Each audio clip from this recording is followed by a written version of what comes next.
Ang haring ito ay naglinis ng Jerusalem mula sa lahat ng kasamaan. Ngunit si Farhon na Pilay, hari ng Egypto, ay pinatay si Uzias sa Carmelos.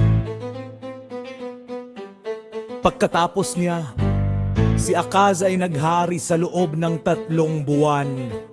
Ngunit si Farhon ay naggapos kay Akaz ng mga kadena at ipinadala siya sa lupain ng Egypto at siya ay namatay sa lugar na iyon.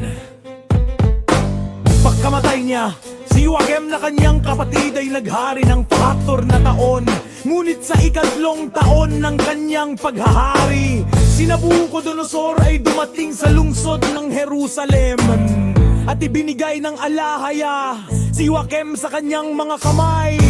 At si Joachim ay nasa ilalim ng kanyang mga utos, lumukod sa kanya at nagbayad sa kanya ng tributo. Siya ay nagkasakit at namatay. Pagkatapos niya ay naghari ang kanyang kapatid na si Jeconias sa loob ng 3 buwan. Pagkatapos ay nagmarcha si Nabucodonosor na dinalang bihag si Jeconias sa kang lahat ng kanyang hukbo at ipinadala sila sa Babylonia. Sa daan patungo ron, si Daniel ay ipinanganak ng kanyang ina. Sina Ananias, Azarias at Misael, mga anak ni Jeconias, ay isinilang din sa unang paglipat ni Joachim. Pagkatapos si Jeconias ay namatay at pagkatapos niya si Zedekias ay naghari ng 20 taon. Ito ang katapusan ng mga haring naghari sa mga anak ni Israel at sa buong Juda. Pagkatapos nila ay wala ng haring natira sa kanila.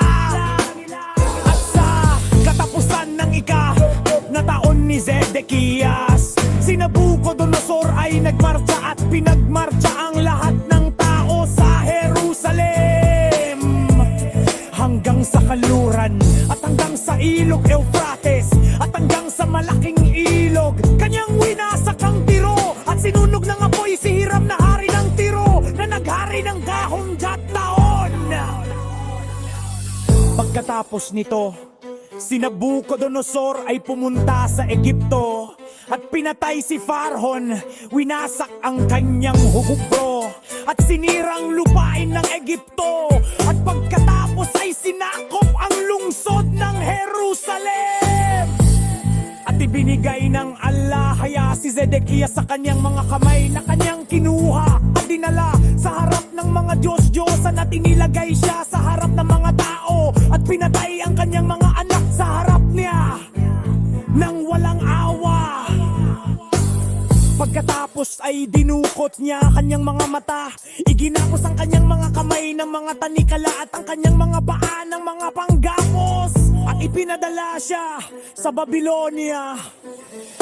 Dahil sa kanyang kamangmangan at sa kasamaang ginawa niya kay Jeremias na propeta sa pamamagitan ng paghagis sa kanya sa mga bukal ng tubig sa isang latian. Pagkatapos nito, si Nabuzaradan na kapitan ng hukbo ng hari ay winasak ang mga pader ng Jerusalem.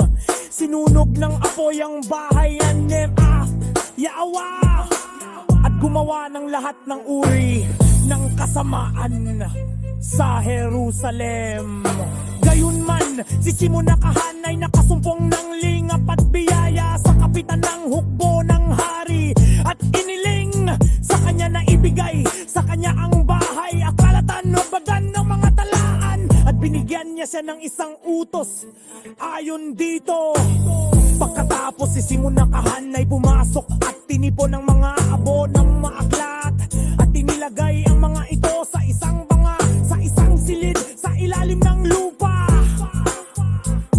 At siya ay kumuha ng isang patungan ng insenso na tanso at nilagyan yun ng apoy at inihagis dito ang dalisay na insenso at ibiniti nito sa silid sa ilalim ng lupa, sa ibabaw ng lugar kung saan nakalagay ang mga abo ng mga aklat.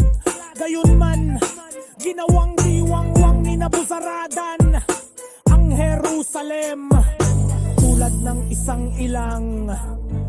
At si Jeremias na propeta ay naupong umiyak at nagdadalamhati sa Jerusalem sa loob ng 20 taon.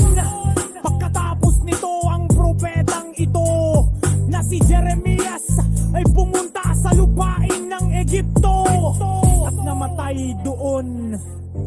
Gayunman, ang mga manunulat at ang mga tagapagsalin ay sumira sa mga kasulatan at binago ng mga Hebreo ang mga kasulatan at itinakwil ng mga taga-Syria